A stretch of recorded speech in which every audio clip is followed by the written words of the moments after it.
This podcast is part of the Gonna Geek Network. The opinions expressed may not represent other podcasts or affiliates of Gonna Geek. Check out more podcasts at gonnageek.com and get ready because geekiness starts in 3, 2, 1. You have been granted clearance level 10. Stand by for S.H.I.E.L.D. debriefing.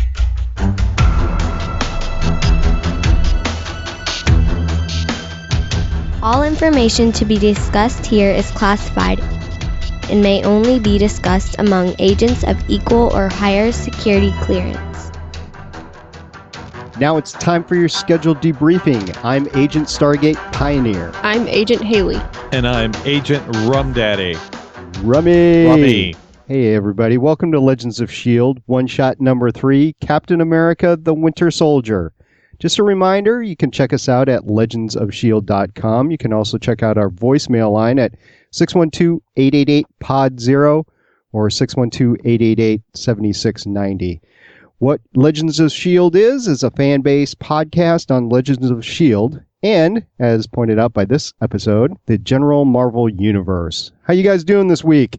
So excited. Me too. This was incredible. You both saw the movie twice, right? It was overload. Yes. It was fantastic. Yes.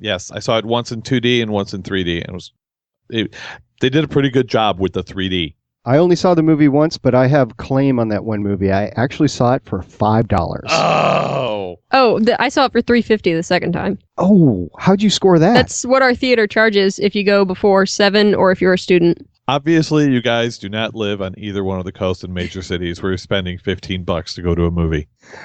Well, I saw it before noon. You mean like before 7 a.m.? No, 7 p.m. Like, they've got, like the 8 o'clock or whatever show and the 11 o'clock show. Those ones cost full price. But if you go earlier in the day, you can get cheaper. Okay, Wow. What is a full price movie ticket for either one of you? I think at the theater in town, it's like $7. Yeah, 2D for me is around 12. 3D is more. 3D is more like 15. Yeah, that's what it's like here. But it was 9 or 10 at the other theater that I went to. Oh, Lord. Wow. I did see it in one of the, when I saw it yesterday at noon, I saw it downtown LA Live, which is one of the newer theaters, and the sound system would blow you out of the seats. It's just amazing. Hey, before we go on, could I just real quickly, I know that it goes without saying that this is a spoiler-full podcast, but because we usually talk about TV shows and people watch them in increments and it takes longer for people to go to the movies, I don't want them to get upset by spoilers. So we should just claim that this is going to be a full spoiler. If you have not seen the movie, do not listen to the rest of the podcast. Wait till you've seen the movie and then come back and listen because we're going to spoil everything for you. Yes, this is a spoiler podcast, usually up to the latest episode of Agents of S.H.I.E.L.D. In this particular case, it's going to be including Winter Soldier because they're so integral. And going forward, if you haven't seen the Winter Soldier, you will be spoiled because we will be talking about it from here on in. This episode will contain spoilers for Captain America, the Winter Soldier. If you haven't seen it yet, turn off this podcast, go watch it, and come back. You have been warned not once, but 3 times. Thrice. So if you haven't seen it, turn it off. We're going forward. So, what did you guys think of the movie? It was awesome. It was at least as good, if not better, than Avengers. So, I was talking on Twitter with Ferris last night after he went to go see it. The first thing that he did was start tweeting me. And he said it was probably one of the best movies ever. Not just best like superhero movies or best Marvel movie. He thought it was the best movie ever. I don't know if I'd go that far, but that was Ferris's It's a bit of a take on it. hyperbole. But it's like, as far as impact on the universe, it's right up there with Iron Man 1. Yeah. Yeah. Actually, my rankings of the overall 9 movies that are out right now, number 1 is Avengers, number 2 is Iron Man, number 3 is Winter Soldier, 4 is Thor 2, 5 is Hulk, 6 is Iron Man 2, 7 is the first Captain America, 8 is Iron Man 3, and 9 is Thor. How do you give Hulk such a high ranking? How do you give Iron Man 2 such a high ranking? Because I like the Iron Man. And the actual Hulk movie, I mean, the origin and everything, okay. Maybe Liv Tyler sold it for me. I don't know. Okay. Yeah, I don't understand that, but I do think that the difference between the first Captain America movie and this Captain America movie are night and day. Because the first one, to me, was my least favorite of the Marvel Universe. Well, Hulk as well. Hulk was my least favorite, and then Captain America was very forgettable in my eyes. The first one, I remember certain scenes here and there, but I was like, meh. But this one made up for everything in spade. Haley, what do you think? I liked the first Captain America movie a lot more than I think a lot of other people did, but this one was just way better. I saw the first Captain America movie while attending San Diego Comic-Con, and we didn't actually see it at the Comic-Con. We went out to a movie theater later that night, and it was Comic-Con, right? I was so tired. I fell asleep over and over and over again. So I waited until it came out on Blu-ray, snagged the Blu-ray, and I watched it again thinking, oh, maybe I was just tired. No, I wasn't. It's really... I mean, it's an okay movie, but it's not like the best movie ever or anything like that. So I'm very happy. I like Captain America. He's probably my favorite of the Avenger characters, and I was very happy to see this movie, but I still don't think it's the best movie, a Marvel movie, out of the bunch. I liked it because it didn't have as many gaping holes in it as some of the other movies. I love the Avengers, but there were some parts in it that were... I don't want to say jump the shark, but just it had some gaping holes here and there. I can't think of any of them right now. This one just was a great action movie and just kept steamrolling ahead. And it had exposition at the right times. And not in your face either. It was subtly done. Well, sometimes. As far as you can. So all three of us are runners, right? Right. Yes.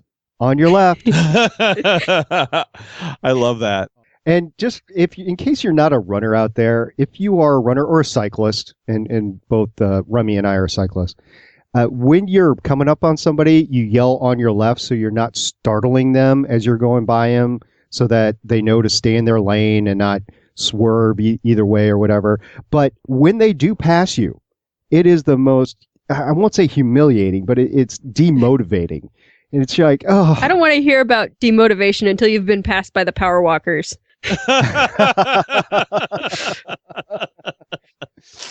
Okay, I know that power walking is good for you, but come on, it is the silliest looking thing I've It is, and there's certain things, I mean, if you go to actual power walking competitions, there's certain things that they can and cannot do, like they can't bend their elbows. I don't even know all the rules. I'm going to get them all wrong. You could bend your elbows, but you can't bend your knee more than a certain amount, and you could never be off the ground completely. One foot has always got to be on the ground.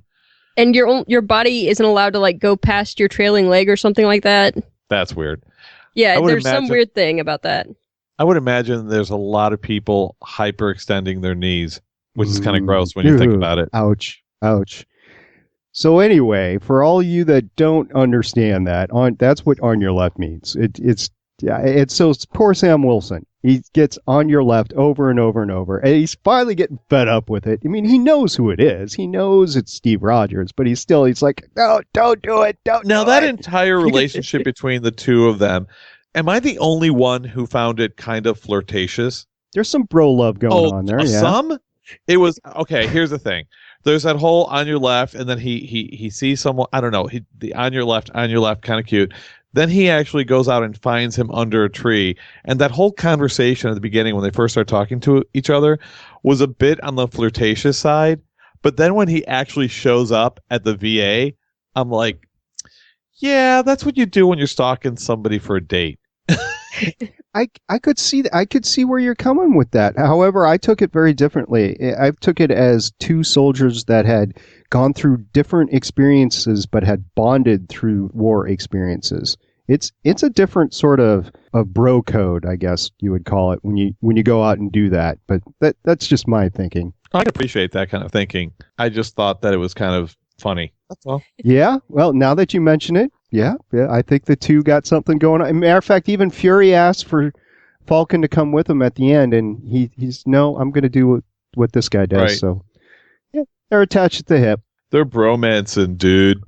So it took me reading a review of this movie to understand that Fury was the actual one that set up the hijacking. Oh, really? Yeah. Yeah, I was like, well, who Okay, said well, it? Because before we get ahead of ourselves really quick, because I feel like we're getting, let's talk about maybe I'm getting ahead of ourselves if you want to talk about the hijacking, because the essence, one of the articles that I read was talking about what the essence, the main story plot is, being that Captain America is, squeaky clean, and it's discussing the war on terror and why these ships, why the helicarriers were built. Yep, there was a whole article out there on the directors basically came out and said, well, when we were writing the script, it was way before Snowden. So this is not a direct response to Snowden, but it is a response to Obama's kill list. President Obama apparently has a kill list that he's authorized America to go out and kill with drones or whatever of terrorists or potential terrorists that could harm the country. And their whole point was, well, so you're going to go out and kill these guys. Where's it going to stop? You're going to kill one of them. You're going to kill a dozen. You're going to kill 100. You're going to kill 1,000. Where does it stop of how many people you kill is good enough to make sure our country is safe? Especially when most of them haven't actually done anything. That was the point of the article that I got. Then that is reflected very deeply within the film itself. I mean, they try and make it simplistic from Steve Rogers' point of view, because he's coming from the 1940s and he sees everything as black and white, and kind of sheds light on our perspective of where we are today and where we blur the lines. He holds strong on his opinion of where he stands on it, and through him we see more of a clear destination of what we think is right and wrong. Yeah. I mean, it is not. Life was never black and white. Even the Greatest Generation, as who's his name? Pierce, I think, points out to. I think it was Fury. No, it was Fury. Fury when he was showing him his shiny new helicarriers. Mm-hmm. Even he points out to Cap that the Greatest Generation did some bad things. So Cap's retort was, "Yeah, we did, but we did so that we would be free, and this is not freedom." Right. Although those helicarriers are. You know what I thought sweet. as soon as I saw them? Oh, look, 3 shiny new helicarriers to crash. Because that's all that ever happens with the helicarriers in the comics is like they get, we got a brand new one, and it crashes or gets blown up. Mm-hmm. Mm-hmm. Kind of like the F-302s, I believe they are, in Stargate. Or the Death Stars in Star Wars. Okay. Yeah. I was going to save this for later, and we're talking about we were going to talk about a bunch of different Easter eggs, and we could go over it again. But the helicarriers were an homage to the Death Star in every way possible. It's more of an homage than you know, because it's seated at on the river of the Potomac, right? The Potomac River? Potomac, whatever. It's right on the shore of the Potomac River and right across from the mall. Now, it's not exactly in that space, but south of the mall area on the east shore of the Potomac is Bolling Air Force Base. And if you ever fly in and out of Reagan National Airport, across the way is a huge shiny new building of the Defense Intelligence Agency, which is affectionately known as the Death Star.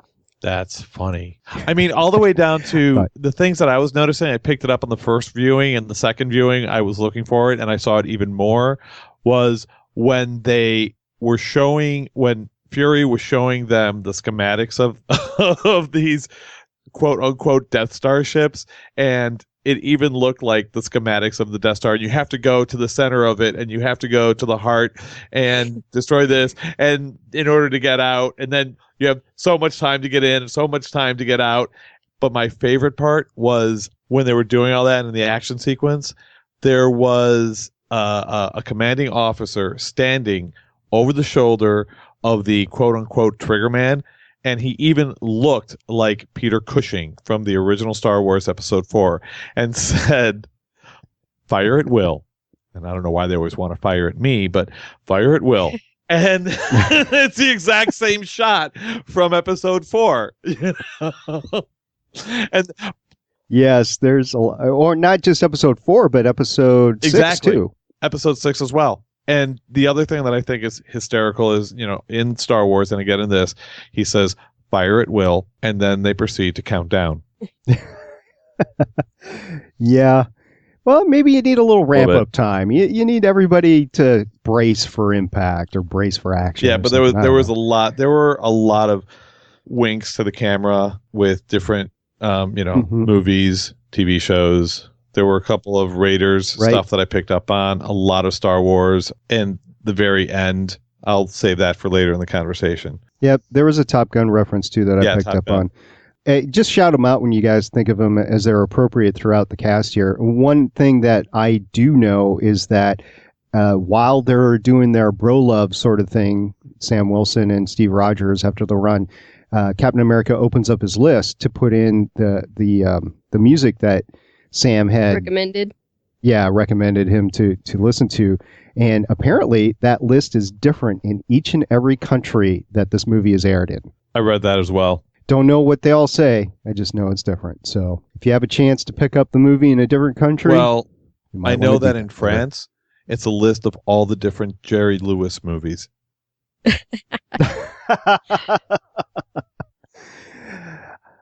So yeah, I did not pick up the first time around, even though it was stated over and over, because basically that Steve Rogers and Secretary Pierce were talking about Fury not being capable of doing that. But then I started to think about it. Black Widow, Natasha, she's in the control room. She's getting the files on that USB stick. She was sent there on a mission to do just that. So, of course, Fury set it up all so Natasha could get her little jollies on and get the electronic files out. The bad guy who was in charge of the hijackers, Batroc, in the comics, he's Batroc the Leaper, and he's a little bit superpowered. Not super, just a little bit. Well, in order to fight like that with Steve Rogers, he's kind of a lower tiered villain, but he comes back over and over, so he's a known character in the comics. If I'm Steve Rogers, I don't know if I put the shield away. I mean, I know there's sort of a tete-a-tete going, but come on, dude. I mean, he still beat the crap out of him. Yeah, I guess. Just to prove he could, though. Well, it's a pride thing. Okay, I'm going to put my rocket scientist hat on for a second. The Lemurian Star. It's supposedly a sea launch vessel, or it has sea launch on the side of it. There are 2 sea launch vessels out there. There's a command ship, and then there's another launch ship, neither of which are called the Lemurian Star. Now, if I'm S.H.I.E.L.D. and I have access to helicarrier technology, I do not make an ocean-going vessel capable of launching something into space. I make a helicarrier capable of launching something into space. Why?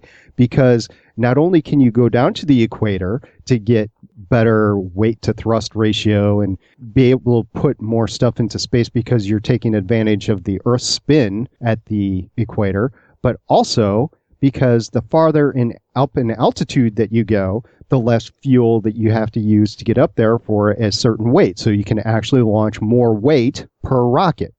So that's the type of technology that S.H.I.E.L.D. should have been investing in, not a sea launch technology. Now who's the nerd? I am totally a nerd. I'll take that. And well earned, too.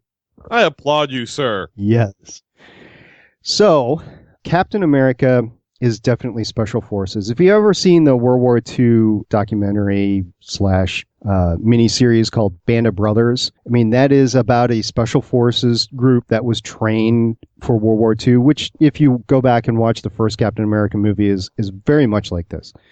I am not surprised at all that he was able to go on that ship and take out everybody except for the last guy on his own. That's what he is trained to do, superpowers or not. I watched that series in 2 days. When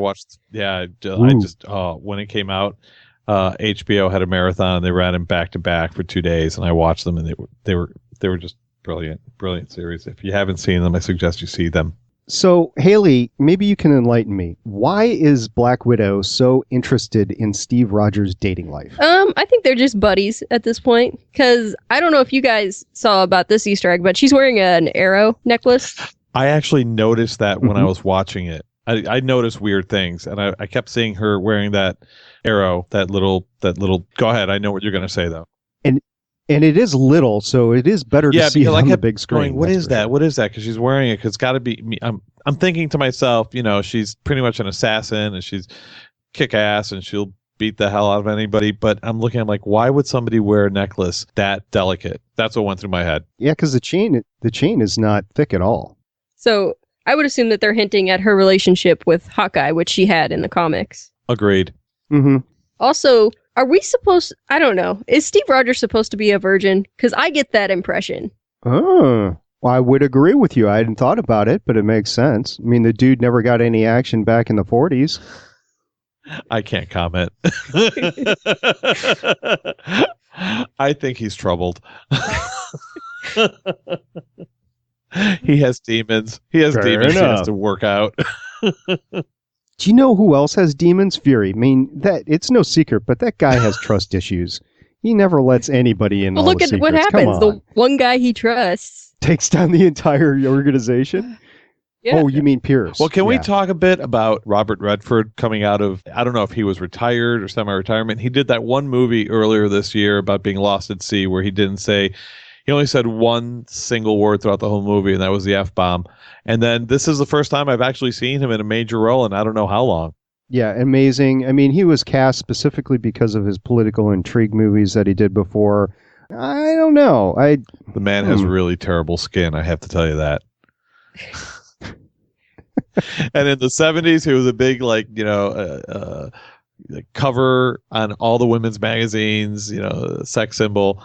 Man has really awful skin. See, this is one of the things that I kind of prevented me from going full in on just loving this movie to death. Was I get that it's the time that we live in. I get, it was a social commentary and everything like that, but not every single government organization is out to kill everyone. Is this hitting a little close to home? Perhaps, maybe that's what the deal is, but in the end, I mean, there still is some good guys out there. I mean, even in the we'll cross the streams a little bit. Even in Transformers, there's elements of good guys in Transformers. They didn't want to kill everyone, just 20 million people. Yeah. At a time. I mean, what is 20 million? That's like half of New York City. No, New York City has how many people? 8 million? No, more than that, say like 12 million. Okay. At the most, yeah. Because I think Chicago has like 8 million, LA has like 12 or 10 million. So everybody in New York and most people in Boston. There you go. All right. I mean, the Earth is overpopulated as it is. So. Yeah. Well, that's what the zombie apocalypse is for. And people have a fighting chance in the zombie apocalypse. I mean, if you're ready for it, you can survive. You can't survive 3 helicarriers raining death upon you. Did you guys notice that when they did the, I don't know how many people noticed because it happened so quick, you really had to pay attention, but when the helicarriers pinpointed their targets, like the first one was Tony Stark. I was trying to see if I could catch like any of the Agents of S.H.I.E.L.D. cast in the list when they started targeting, and I didn't see any of them. I didn't see anything either. It happened so fast I couldn't read it specifically. I did notice Stark Tower. I didn't see Tony Stark specifically. Oh yeah, it was like super fast. I'm talking like frames, like a few frames, because it just happened so fast. But it was Tony Stark, yeah, in Stark Tower in Midtown Manhattan. That'll be a good one for the Blu-ray freeze frame and watch through it. Well, earlier when they were talking about possible targets, one of them that they did mention was Stephen Strange. Ah, I caught that too. Zola was talking about that, right? No, it was Sitwell. Sitwell, I trusted you. Damn you. Oh, I know. Oh, I like Dang, you. I saw and he that. was done away with so unceremoniously. Like, Boom. Hit by a truck. Bam. Gone. Well, we don't know that he's dead. Yeah, he's dead. He's That dead. is how you kill somebody. Yeah. Oh, you're gonna call that I'll in put a the, quarter in the on that. Marvel He's dead. universe? Yeah, I'll okay. I'll see your quarter and raise it another quarter. All right. I'll put my quarters on the table too, but No, he's dead. I don't know if we're ever D-E-D gonna dead. have confirmation. Gone. He's pushing up daisies. He's 6 feet under. Is there enough of them left to push up daisies? If a Russian super soldier rips you out of a car and throws you in front of a truck, you die. I mean, they made a point of it because he didn't just go over the edge or the embankment of a bridge. He went over and a truck came. Bam! Like, it was a cartoon death. That's how dead Yeah. he is. If he didn't die that way, Coulson was. There gonna were tear him stars and apart. birds flying around.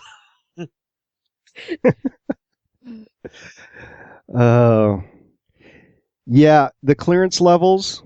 I was happy to note that this podcast is rated clearance level 10, which is good because, that's apparently the highest level in the Triskelion. So we are cleared. We are cleared to see all Except this. there's apparently like a 10.1 or something that Fury doesn't have because he couldn't open that flash drive. I know, and it was his own order, too.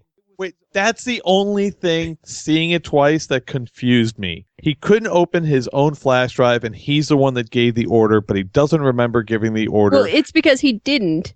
Yeah, Pierce did, and he labeled it as... Well, I figured it was more Zola. Oh, yeah, could be, I forgot. And if you had that capability, wouldn't you make a copy somewhere?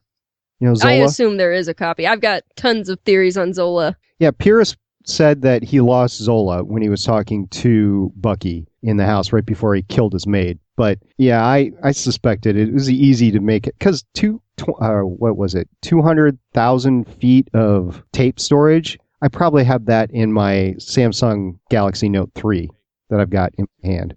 Here, okay, two things, two problems I have with that scene.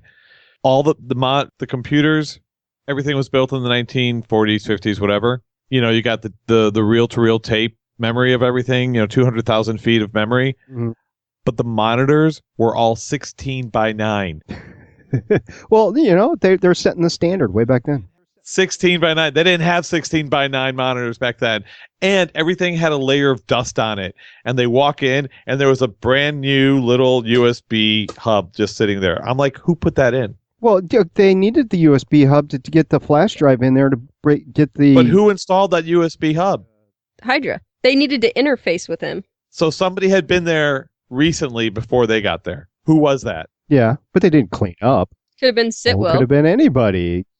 Could have been anyone, because the information had to get from down there onto the ship somehow. Right.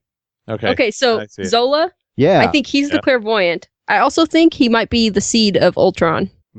Yeah, I was thinking that, and I call. wasn't thinking of clairvoyant, but I will go with that. I was thinking of Hydra in general, but I mean, maybe Pierce a few himself. things that Sitwell said about it. He analyzes threats now or in the future, and he evaluates the past to predict the future.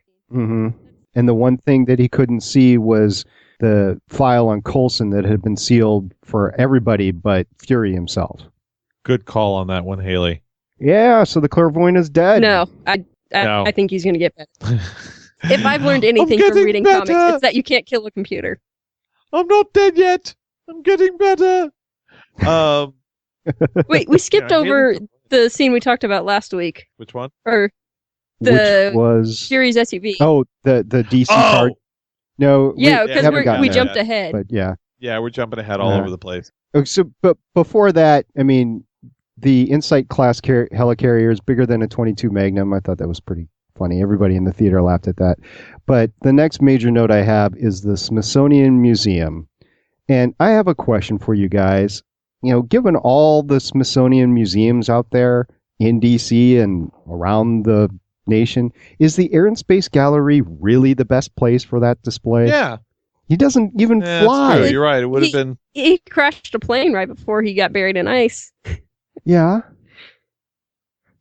But the plane's not on display. His unit and his clothes and his motorcycle were on display. They just wanted it to be something recognizable. Yeah. It's the one Smithsonian museum that when you see it on screen, everybody recognizes it and knows that it's the Smithsonian. All right.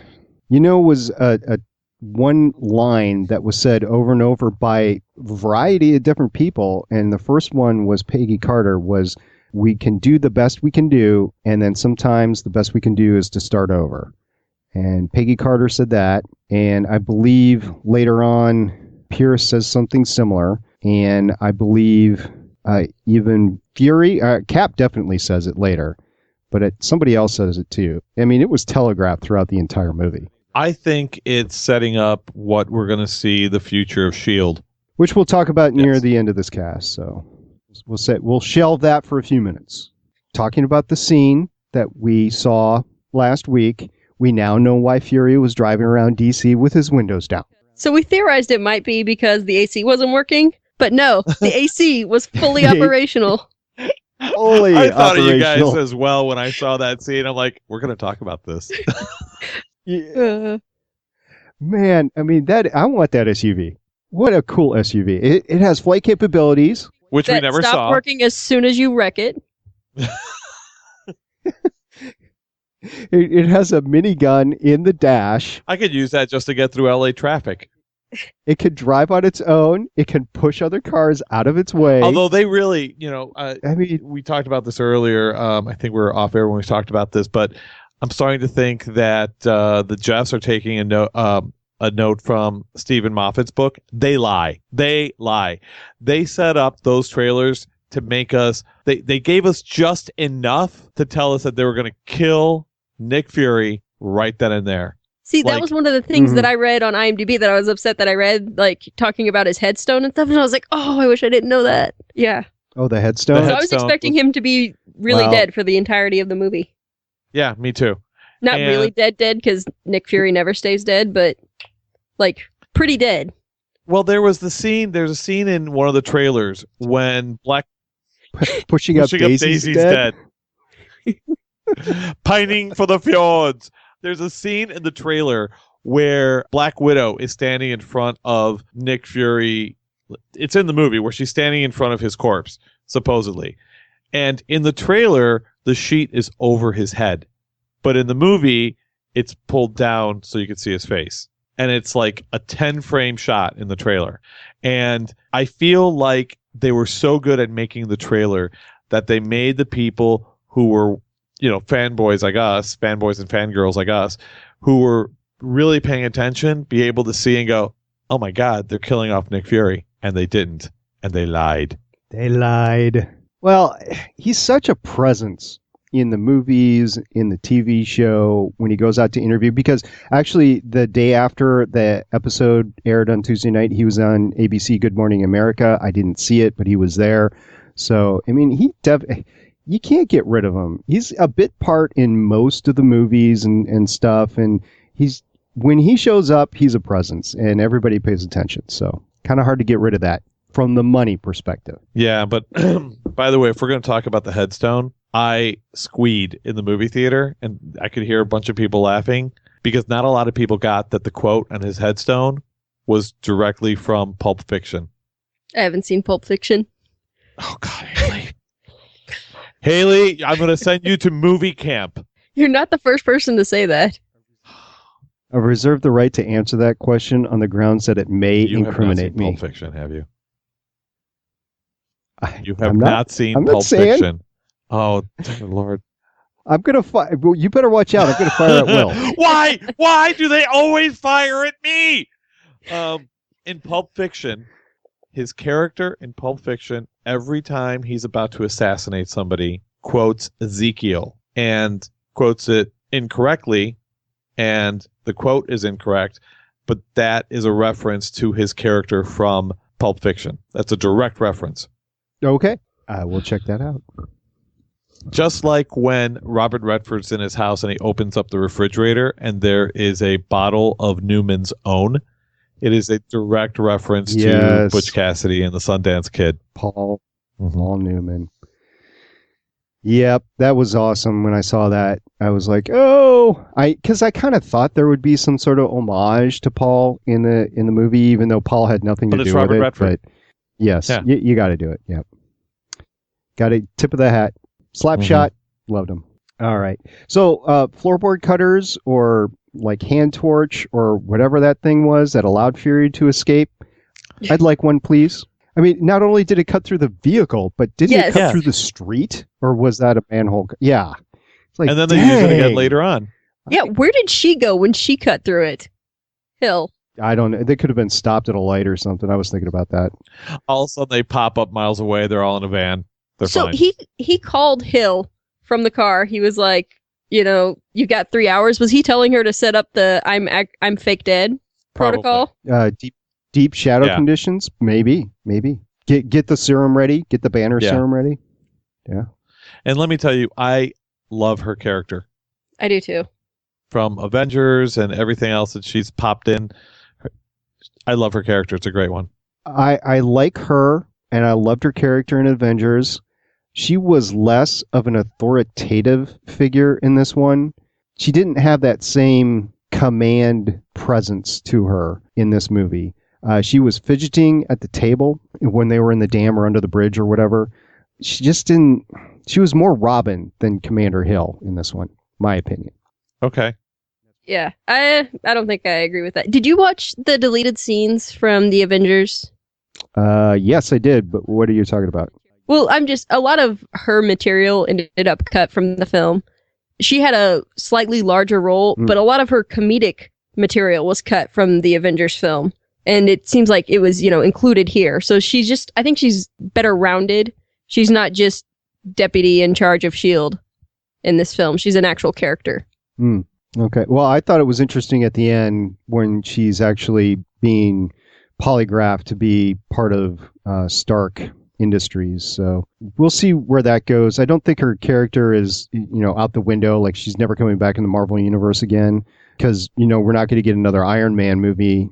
Iron Man's not in another movie until Avengers 2. And then after that, we're not getting an Iron Man 4, at least not that we know of yet. So maybe she'll be the link to Stark Industries in and out of other movies and perhaps even the TV show. And we'll talk about that later. So Fury gets shot, right? He crawls away.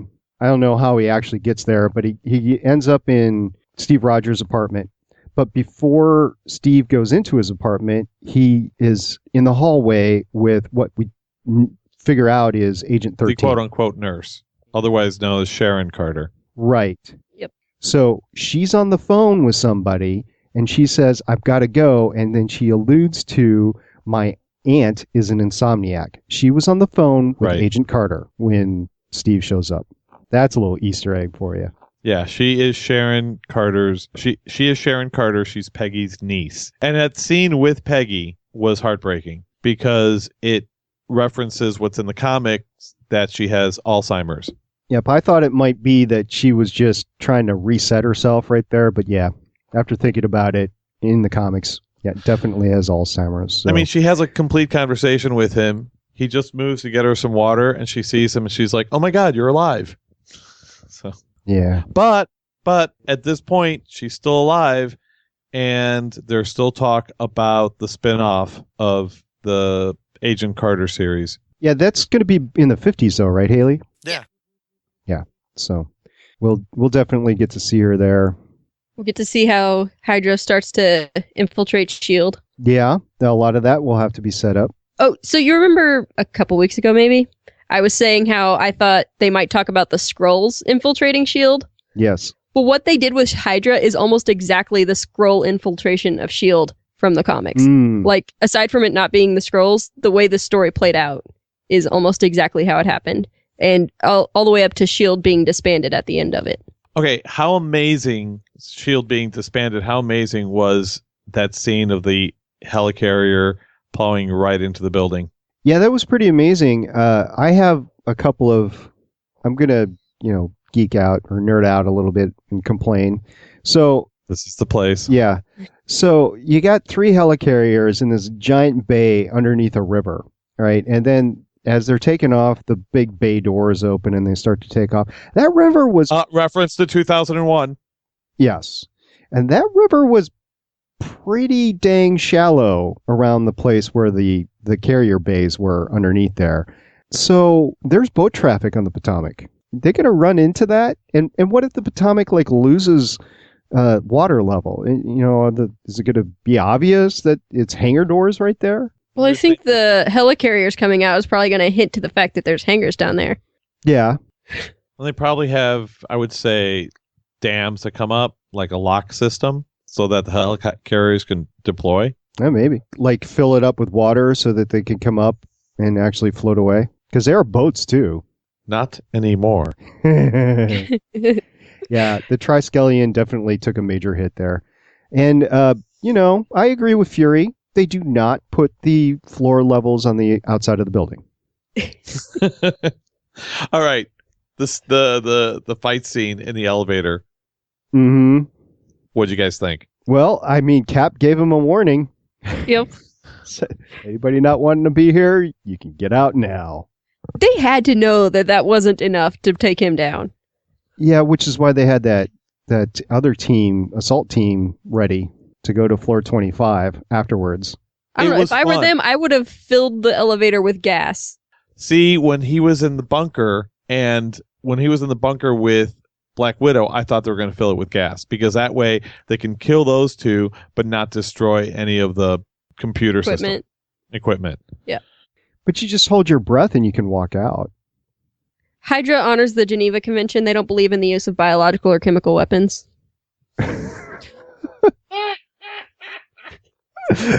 Oh, well, it's good to see that they have standards. Yeah. Now, I do have to give them props. I was a very bad editor, and I didn't stick around to see who cut the film. But props to being able to shoot and cut such extensive fighting scenes and action scenes and do it in such a way where we always had a sense of geography of where everybody was at and what was going on. Mm-hmm. That's very difficult to do. Mm-hmm. And they did a really nice job of it by keeping you in the action and then pulling out every once in a while so that you know where everything is and what's going on. I thought that was done very well. Unlike a lot of the Star Wars stuff that doesn't pull you in or Transformers. That. Oh, don't even get me started on Michael Bay. You know I hate Michael Bay. I don't even know. Even if I freeze frame it, I'm like, what am I seeing? I don't get it. Anyway. Speaking of Michael Bay, did you guys get the Teenage Mutant Ninja Turtles trailer beforehand? Yes. Yeah, I've seen it. I just cannot make myself care about that movie. Yeah. Yeah. Well, I mean, didn't care about it that much in the 80s either. Talking about the 80s, shall we play a game? That was cute. Yes, I know. I've actually seen the movie. Oh wow! There's a movie reference you've actually seen. No, Haley, I understood that reference. That's what Steve Yes, I have seen War Games. Yes, okay. That's what Steve Rogers says. Dang. No, Steve Rogers doesn't say that. Oh, he says that. Yes, I've seen the movie. You're right. Yes. You guys in are the kind Avengers of like when Steve they talk Rogers. about the flying monkeys. Yeah. It's like he's like, I understood that reference. Yes. Well, he's only 95. He's not dead. And you're right. I do think that he's probably a virgin. The conversation in the car. Yeah. And First walking kiss. around the mall. Okay, walking around the mall. Let's talk about product placement. Apple. That was pretty obvious. It was perfectly framed just so that you could see the little sign behind the computer and Yeah. and Chevy. Yes. I think it was supposed to be inside the Pentagon Mall, the Pentagon City Mall, whatever they call it, that place. Anyway, it's a big mall right off the metro in D.C. I've never been there, but I did live in D.C. for about 9 months. I think it's technically called the Fashion Center at Pentagon City, but anyway. It's right off you can get off the metro and you can go in there because they were talking about the metro entrance when they were going around the mall. I mean, there's other malls in there. The Tyson's Corner has a couple of huge malls and stuff, but I think that's where they were at. Gotcha. So I was kind of surprised that S.H.I.E.L.D. didn't attempt to use any like facial recognition software or anything like that. Yeah. You'd think they'd have access to it. I mean, they were talking about open source stuff. Sitwell was trying to deploy all the assets inside the Op Center and everything. But yeah, obviously things that could have been done that weren't. And Steve is the most conspicuous guy on the run. He looks like he's trying to steal something. He keeps like looking over his shoulder and scanning the room. Yeah, it just doesn't get it, does he? I mean, this movie did a really good job of selling that Cap is a soldier and Widow is a spy, and they're not really good at each other's jobs. I would agree with that. Haley again for the win. Well, Hawkeye said that in the Avengers when he was coming to, and he was telling her that she sounded like a soldier, and that's not what she is. When you get to the big battle at the end of the Avengers, and Tony Stark's like, okay, we need a game plan, and it's the one singular time he looks to Steve Rogers as a source of, okay, what are we going to do here? Because he knows that this is what Rogers does. He's a tactical and strategic genius when it comes to war soldier fighting. And Tony Stark just absolutely hates that sort of stuff. And he's a good one-on-one guy, but he's not a soldier. He's not a team player. So the only way the Avengers Battle in New York comes off is if Steve Rogers orchestrates it. It's just my 2 cents. Well, I mean, you could tell that when they were about to jump on the ship at the beginning where they go, here's the problem. And in a millisecond, he's like, here's how we're going to solve the problem. And same thing in the elevator when Rumlow mentions something to him. And he's like, yeah, do it like this and this. But he's not even thinking about it. He just gives the order. They got some forensics supposedly off of some DNA or hair follicles or something found on the roof. And Rumlow wants to know if he wants the team ready to go. And Steve Rogers says, no, let's see where it brings us first, because it might be nothing. Absolutely right. I agree. So one of the big reveals in this whole movie is that Bucky Barnes is the Winter Soldier, although it had been telegraphed for the last couple of years, so it's no big thing. I wish I wouldn't have been spoiled on that. It would have been a bigger impact. I don't think it was meant to be an impact. I think it was one of those things that everybody saw it coming. I don't think they ever tried to make it. I don't feel like they tried to make it a big impact. They telegraphed it like crazy. They did. Yeah, the only person it surprised was Steve. Mm-hmm. Because he wasn't watching Agents of S.H.I.E.L.D. He didn't see the Assembling a Universe special. He didn't. And I think that, in his apartment, he still had record albums and hasn't made the transition to MP3s. So. Yeah, that's true. It's like Officer/Detective Quentin Lance in Arrow. He's the one person that doesn't know that Oliver Queen is the Green Arrow. That's one of the things I really love about the Batman series, the last movies that have come out, Dark Knight. Yeah, Dark Knight. Everybody in the city knows that Batman is Bruce Wayne. Everyone. Except for Commissioner Gordon. Everyone knows. The villains all know. The girlfriends, the family members, the bum on the street. Everyone knows. Okay, question for you two. Which is the more scarier/inhumane? The Tahiti brain machine that Coulson went through, or this brain wipe thing that Bucky Barnes has to go through? Oh, the one Bucky Barnes has to go through. That looked painful. That's more painful, but the Tahiti one is creepy because it's you never know what memories are real and what's not. Yeah, that's true. Well, the other Bucky, thing they too just erase it. With Bucky, they erase it. Looks painful, but the one with the Tahiti, it looks like they unscrew the cap of your skull and go right into your brain. Mm-hmm. Now, as far as production design is concerned, where they kept Bucky in the vault of that bank, I thought that was a brilliant production design thought, because they took all, the big room with all the, what do you call it? The boxes, security boxes that they have in a vault at a bank. Safety deposit boxes. Yeah, safety deposit boxes. And some of them were shut, some of them were opened. Every other one was opened, a little bit pulled out. They did a great production design to give it a sense of depth within the walls. And it's just walls of safety deposit boxes, half opened, half closed. Some of them pulled out all the way, some of them pulled out halfway in. And it just gave the right amount of shadows and reflections that I thought gave it a really nice depth and kind of pseudo creepy look. But why he was in a bank vault, I have no idea. Just it looked cool. It looked like it was the basement of the Triskelion. No, it wasn't, because there was an exterior shot and it was an old bank. Oh, I missed that. Did it look like a possibly abandoned bank or something? Yeah. Like an old abandoned bank. Mm. It was not in the headquarters. And talking about businesses that no longer exist and people that are getting fired, apparently Stan Lee's getting fired. From what? Oh, yeah. Well, the thing about that might be true, because no one ever mentions Stan Lee anymore in any of the S.H.I.E.L.D. or movie references. No one even talks about him anymore. He just makes a quick appearance. So you think that statement was a self-prophecy there? I think. Yeah, he hasn't worked on Marvel comics since the 90s, I think. Uh-huh. But they don't even give props to him. Like I said earlier, when I went to see the panel, and you guys saw the panel as well, nobody mentioned him. They didn't, give him props or anything. Correction, Haley did not see the panel. Oh, that's right. Haley heard it.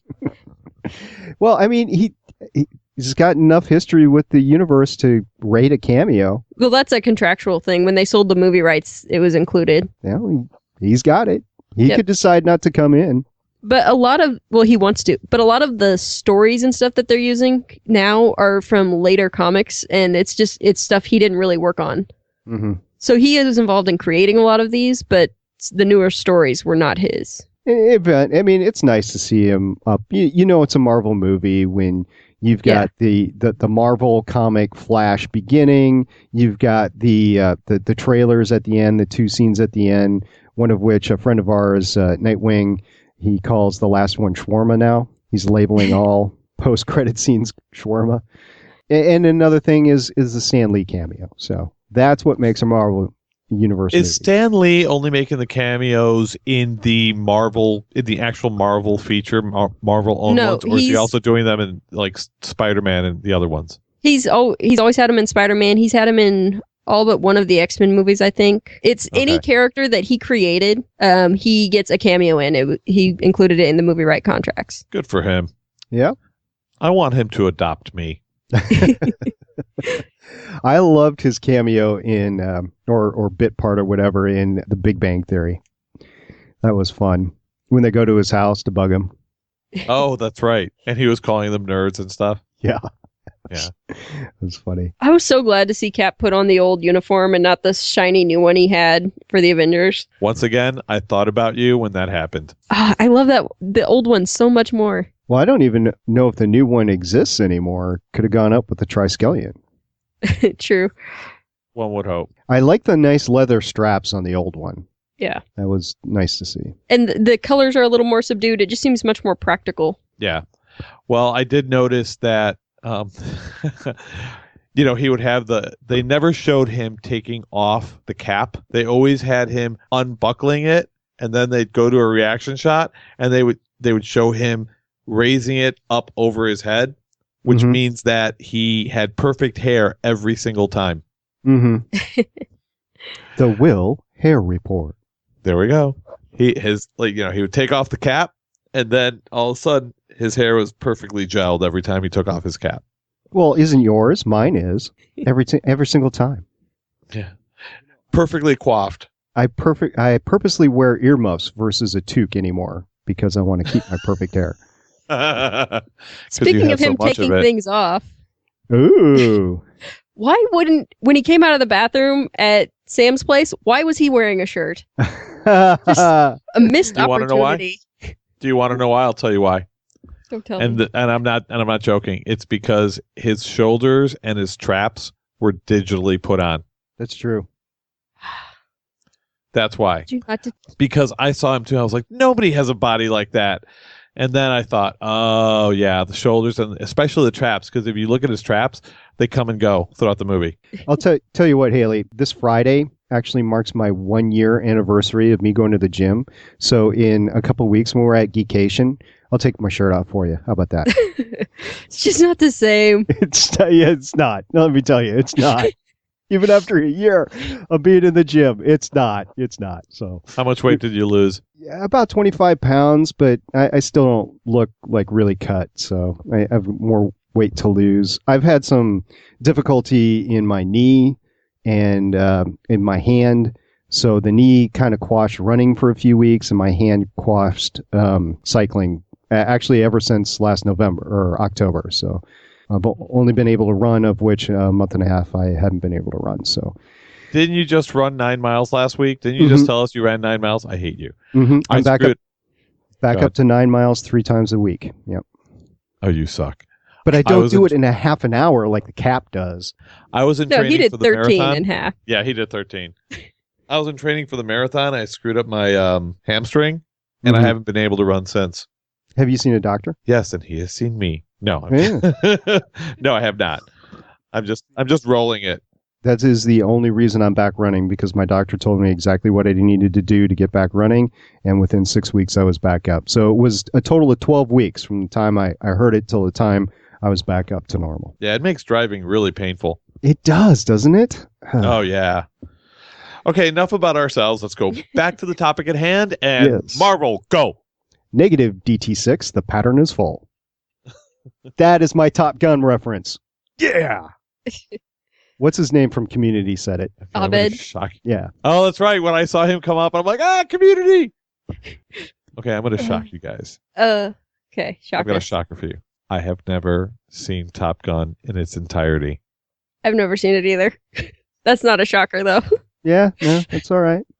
It was huge when it first came out. It is woefully out of date. It was woefully out of date when it happened. Listen, I did a little tour at Miramar which is the base in San Diego where they go to. And I looked everywhere for that stupid volleyball pit. I was like, man, I want to play volleyball in that volleyball pit. It was specifically put there for the movie, and it was taken out. I have to say that I have seen that scene many, many times. And I know exactly what you're talking about.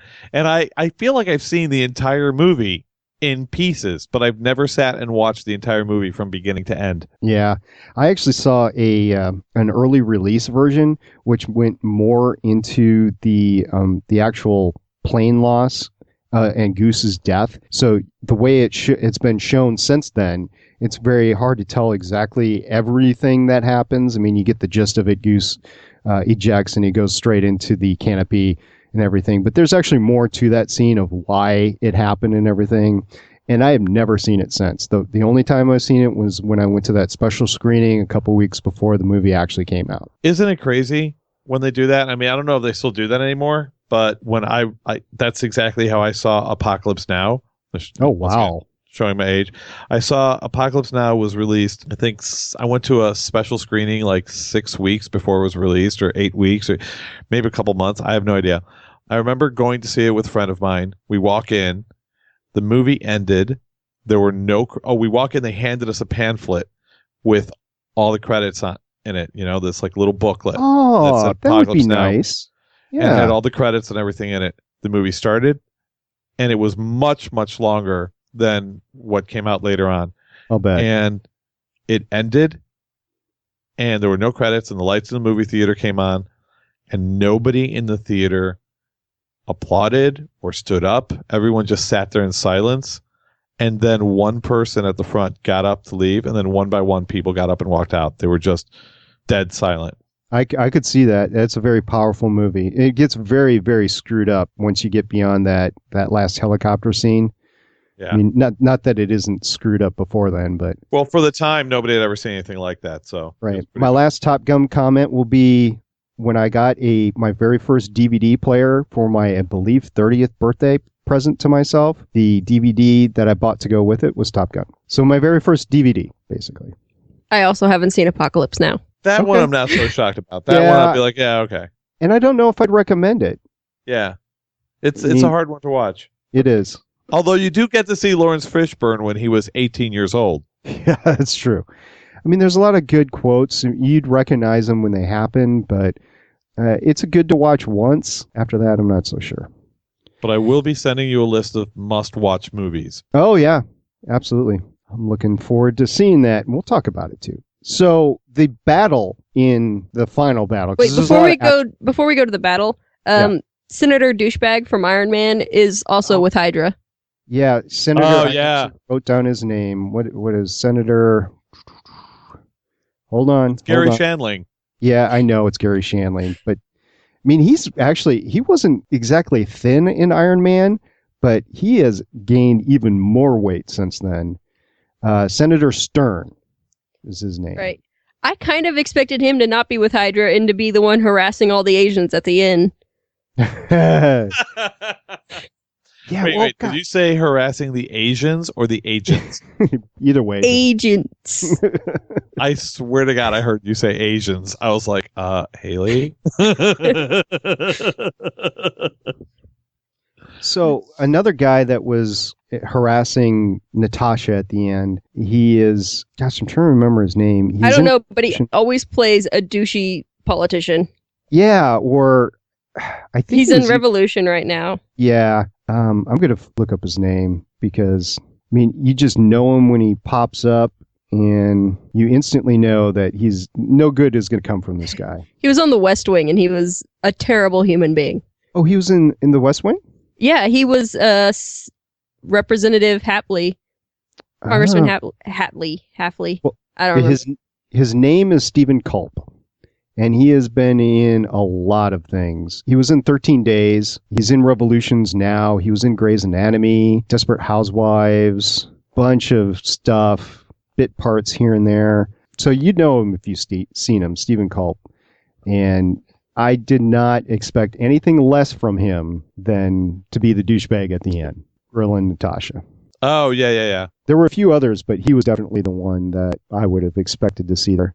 I think all those scenes at the end were just epilogues of just, S.H.I.E.L.D. has fallen apart, and this is where everyone else is heading, and that's it. There are a lot of similarities to Avengers. I mean, the battle, there was a lot of action in this movie in Winter Soldier, but at the end, the battles were trying to be as epic as they were in Avengers. And even though there was a lot of action and there was a lot of things going on, it wasn't the same as Avengers, the final Battle of New York. I think the Battle of New York definitely had more going on, more to it. There were more bit things to remember from it. Yeah, but the problem... Okay, here's the problem that I had with the final battle in Avengers, okay? As Guardians, and you have aliens, and you have everybody coming to Earth, and they're all having this big New York battle, and you have Thor, and Captain America, and the Hulk and everybody else. And there was really nothing for Black Widow to do. She had a handgun and she's brilliant at hand-to-hand combat, but the people they were up against weren't really the hand-to-hand combat type. There was not much for her to do. There was not much for Hawkeye to do either. Even though they wrote in and gave them something specifically to do, it was kind of misplaced for them. Whereas in Captain America, what she could do was much more integral to plot movement. Because she's a spy, not a soldier. Well, she's a spy, not a soldier, but you see how her talents were better used in Captain America than they were used in Avengers. Like, she was completely out of place there. It's interesting that you mentioned that, because she's from the second wave of Avengers. Like, Avengers is known for constantly changing their roster. The first roster they had was, like, super powerful. You've got Iron Man, Thor, Hulk, and then Ant-Man, who always sucks. But then pretty much all of the powerful guys left, and you were left with Captain America and a bunch of less powerful heroes. And it was more important that they worked as a team, because alone they couldn't take on these major threats. And that's when Hawkeye and Black Widow and Quicksilver and Scarlet Witch came in. I will say that Natasha was probably the best suited to help disable the device on the top of Stark Tower out of all the Avengers. Because Tony Stark, I mean, maybe he would have been more equipped to do it, but he was knee-deep in Chitaurians, so he couldn't have peeled himself away to go do it. Black Widow was so under the radar that her being up there didn't garner that much attention. And as far as the final battle here, where she is actually taking the place of Agent R or Councilman R or whatever it was. She was a pirate agent. Yeah. I will say that it was set up from the moment you see her, because Alexander Pierce asked the council people if their flight was good, and she says, yeah, the flight was good, but the trip from the airport was kind of rough, meaning somebody, had taken her prisoner and replaced me. It was set up from there. I didn't see that, but that's good. And it bothered me that, okay, they had these little things on them that could burn a hole into their chest cavity and kill them. But she's so quick. At some point, when she turns around, he's got the gun to the back of her head and she's walking away from him. It could have been just as easy for her to remove that as it was to get one of her little zapper devices, which she ended up using. Yep. Why didn't they just shoot him before he could hit the button? Yeah. Or that. Could have been a dead man switch. No, it wasn't. He had to hit the thing on his phone, and then his app crashed and he had to do it again. The app crashed because she fried the thing on her shoulder. Yeah. Yeah. I know. And you got to use the little electroshocker things. I mean, they're part of her uniform. They're part of her repertoire. I know, it just drives me crazy when the heroes act like they can't pull the trigger, even though they're fine with shooting people, but for some reason they can't shoot the bad guy. Right. That always happens. That's just like when, the hero is kept in the villain's lore and the villain tells him every single piece of information before he's about to unsuccessfully kill him. You're monologuing. Yeah. I had on my office door, and I found this on the internet years ago and I printed it up. I had a list of the 101 things I would do if I was the supreme evil bad guy. And one of them is not put gun turrets where I could turn the gun around and shoot my own castle, All bombs will go off with 1.5 minutes left on the timer. Yeah. Shoot the hero in the head and not divulge them my entire plot. So. So what's to say you're not a supreme evil guy right now? I am. Don't tell the I am. internet that. I'm Oh, not gonna tell the internet that. Natasha did have a nice saying right before she left the committee hearing. You're not going to arrest us. We're the most qualified people to save the world. You know where to find us. Meaning, we're not going anywhere. We'll still be around. I think put a the bad audience needed to us. hear that. Yeah. You guys got anything else about the movie itself? Any Easter eggs we didn't bump into? When they pulled Rumlau, people should know that when they pulled Rumlau out and he was all burned up, that in the comic books he comes back as Crossbones. Keep an eye on that. Well, he ends up becoming Captain's number one enemy, like the big bad that he'll always be going up against. His nemesis. His nemesis. Thank you. I speak English good. English is my first language. The FBI and the CIA were the ones taking down all the dirty S.H.I.E.L.D. agents. Right. Mm-hmm. As you would And expect. incorporating the good S.H.I.E.L.D. agents into their fold. Agent 13, she's nice. I like her. I hope she shows up in Agents of S.H.I.E.L.D. I was thinking she seems like the kind of actor that they could score for the TV show. Mm-hmm. Yeah. Oh, and before we go on to S.H.I.E.L.D., let's talk about the two scenes at the very end. Oh, the credits. shawarma. Mm-hmm. The shawarma. Well, no, the first one I would think we would call the Thanos scene. Mm-hmm. The mid-credit scene. Yes. Yep. The mid-credit scene, yeah. Where it's great because, a lot of people in the movie theater, a lot of people left. Yeah, what's up with Yeah, that? half the people walked out of mine. Did you not see Avengers? Come on. Yeah, half the people walked out as soon as the credits started, and then like half of what was left walked out right after the first scene. There was a Haley, don't you work with the general public? People are stupid. I hate them. Thank you. Exactly. So my point. I'm sitting on the end of the aisle, and this couple right next to me, they're a little bit older, so in their 20s, maybe early 30s. Anyway, they get up and they're starting to walk out after the mid-credit scene. They had waited for the mid-credit scene, and I turned to them and I said, not to tell you guys what to do or not, but you might want to stay for a little bit. And they said, yeah, we know. We're just going to walk really slowly. But they ended up walking out. I mean, come on, people. Stay for the shawarma. Yeah, stay for the shawarma, which was kind of a lame one at the very end. It was very predictable. I was like, meh, I would have enjoyed something either funny or more... Like or maybe directly applicable to Agents of S.H.I.E.L.D. I mean, I think we've all seen the spoiler that Robert Redford's character was going to be the Skull. That's kind of what I expected to see there. Mm-hmm. Oh. The fake spoiler. Yeah. The mid-credit scene? No, as the last scene at the very end. Not seeing Bucky Barnes seeing his own, like, as soon as you saw that they were at the Smithsonian, I'm like, oh yeah, Bucky Barnes is doing the same walk that the captain did. Mm-hmm. Yeah, he had the same he had a hood on, not a cap, but yeah. Yeah, but it's the same thing. He's going back to see himself at the museum and to be more connected of who, the only difference, of course, now Bucky Barnes is looking at this and realizing that the captain was not lying to him. Mm-hmm. So, and he connects more to it, but it's kind of one of those, you didn't really need to stay till the end. I could have told you that and you wouldn't have missed anything. Mm-hmm. Yeah. But the mid one where they got to see, where they revealed, Quicksilver, the Loki. The Loki Pokey Hydra stick. has Loki's staff, the Loki Pokey stick.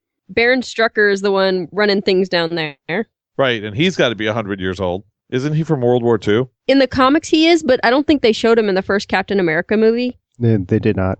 So I don't know if they're going to say that he's old, which they've kind of cheated their way around in the comics with like a magic gauntlet thingy. They're going to have to do something because, it is 2014 and our ideas of modern Germans aren't talking like somebody from an old World War II movie with a monocle. Yeah. He wore a monocle. Yeah. It definitely, I mean, Hydra is not, it's okay, even for, New Age Germans, it's okay to kill Nazis. It's getting a little bit old, the whole Nazi trope of it's okay if we go after and kill these guys, but they are the villains that we're stuck with, so we'll have to go forward with it. And not to get too much into it, but they did say in the mid-credit scene that they were going to give up a lot of their extraneous sites and organizations and personnel towards S.H.I.E.L.D. so that they could keep this one secret. And who did they have in the cages? That would be Quicksilver and Scarlet Witch. The twins. Bum, bum, bum. They're the only volunteers that have survived. Yeah, but who are the twins' parents? Magneto. Well, except not in the Marvel movies. They can't be. Right. But in reality... Yes. In reality, Magneto is their father, and they are mutants. Yeah, let's see how they get around this. Yeah, Jeff Loeb misguiding us in the Paley Fest panel. Well, the sense that I got from that scene was that they were experimented on in some way, and that their power is probably derived from the Loki Pokey stick. Yeah. So that's going to be the origin of their powers, because they cannot be mutants. Marvel does not have the movie rights to mutants. I don't know if I would call it the Loki Pokey. No, I would call it the Loki Pokey.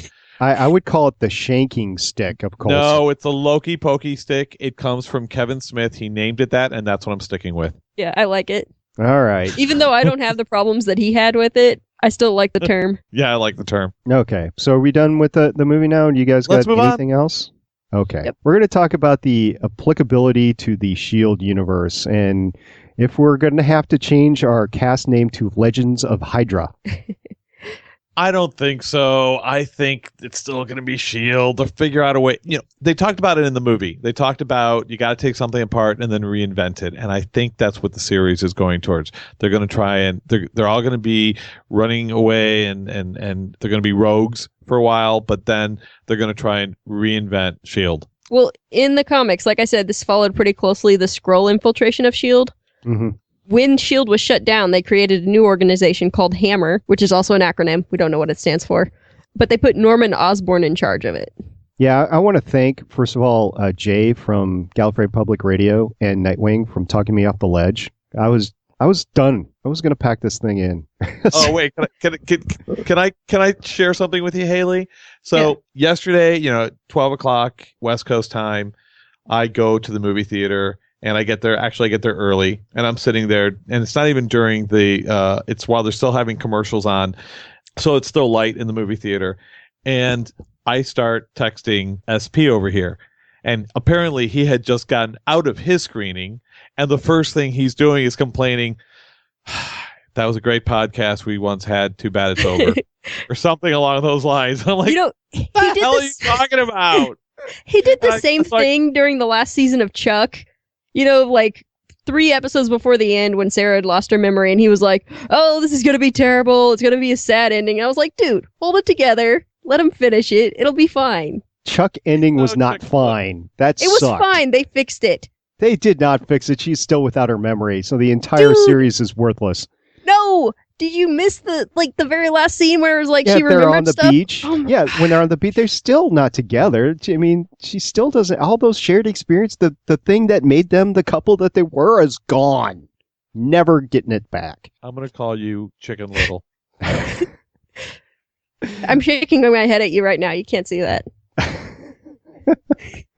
So S.H.I.E.L.D. Yes, or Hammer, or whatever we're gonna call it now. S.H.I.E.L.D. Light. Yeah, I think it's going to be pretty interesting. We were reading a USA Today article that just came out a little bit before the cast, and they were saying how everything's going to change, meaning like the guns that they have on board the plane are the guns that they're going to have. They're not going to have this larger organization to depend on, at least for now. As we talked about in the mid-credit scene, they're going to be going after these Hydra installations. Hydra is definitely going to be the big bad.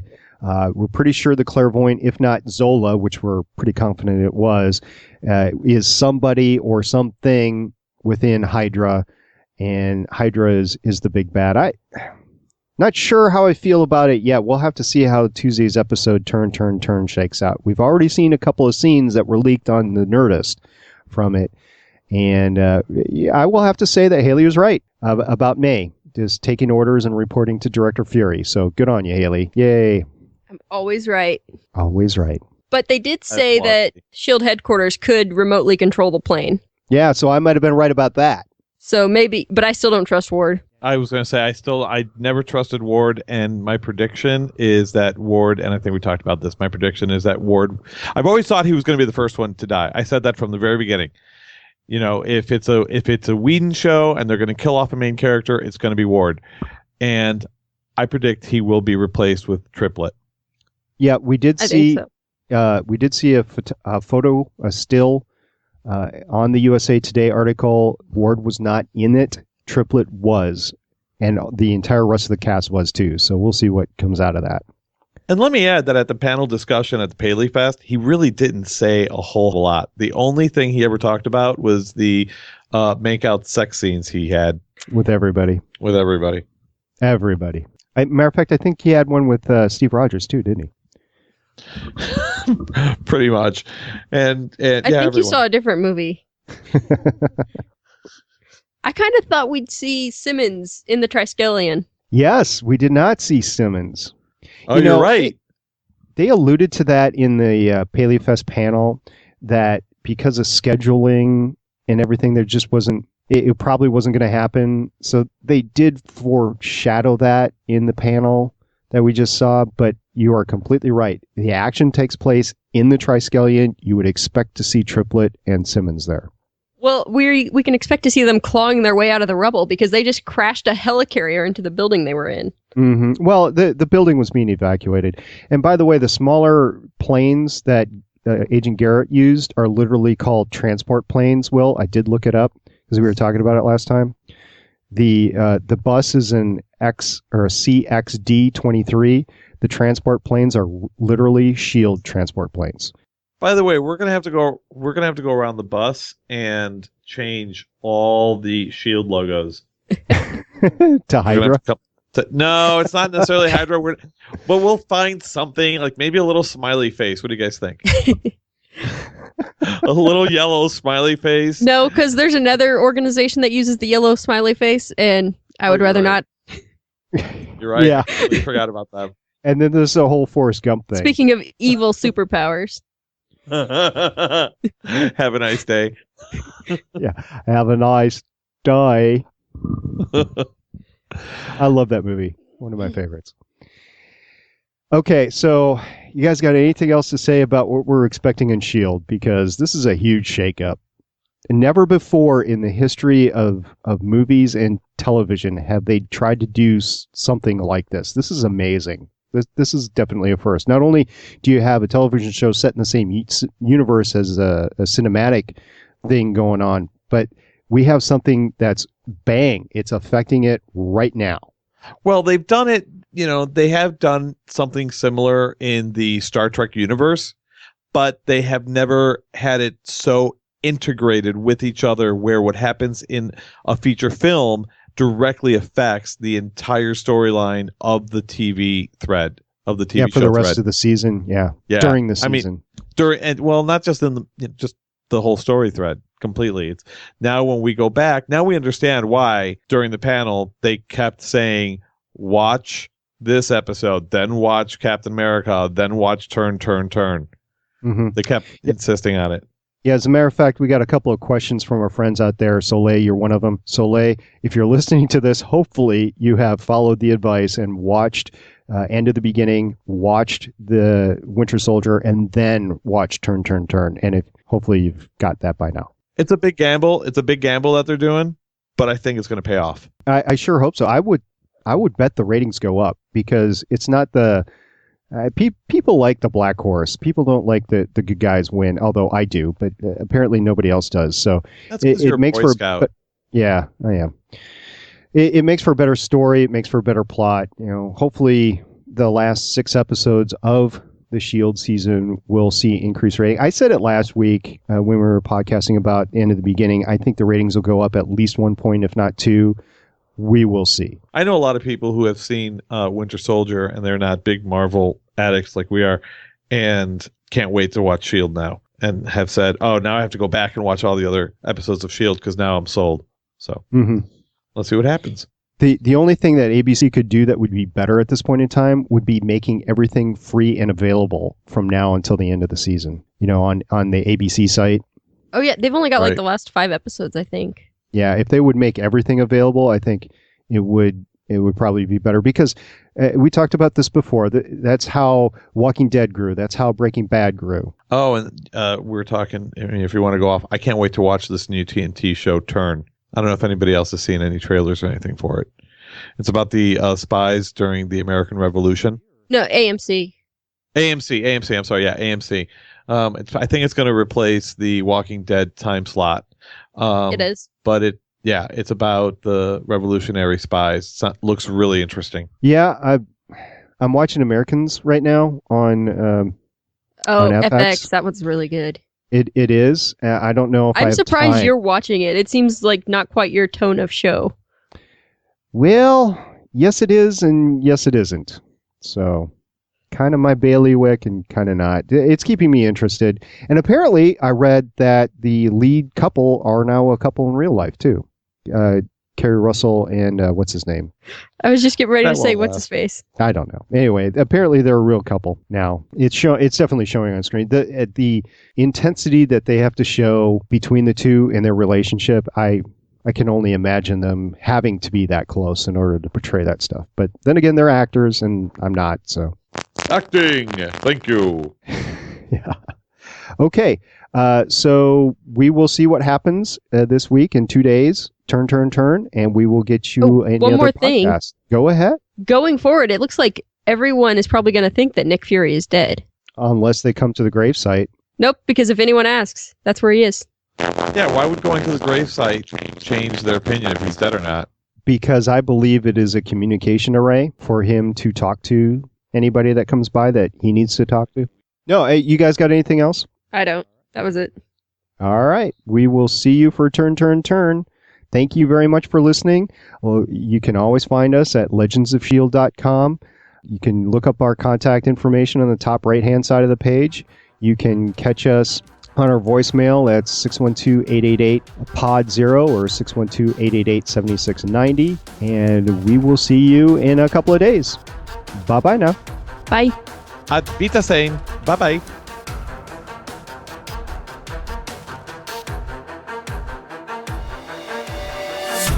Thank you for listening.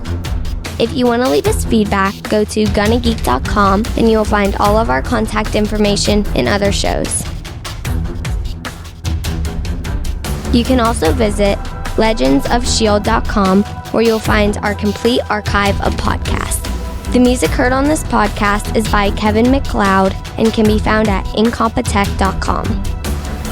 The opinions heard on this podcast are those of the individual host and do not represent Legends, Stream, or Gonna Geek. Agents of S.H.I.E.L.D. is the property of the Disney Corporation. No infringement is intended.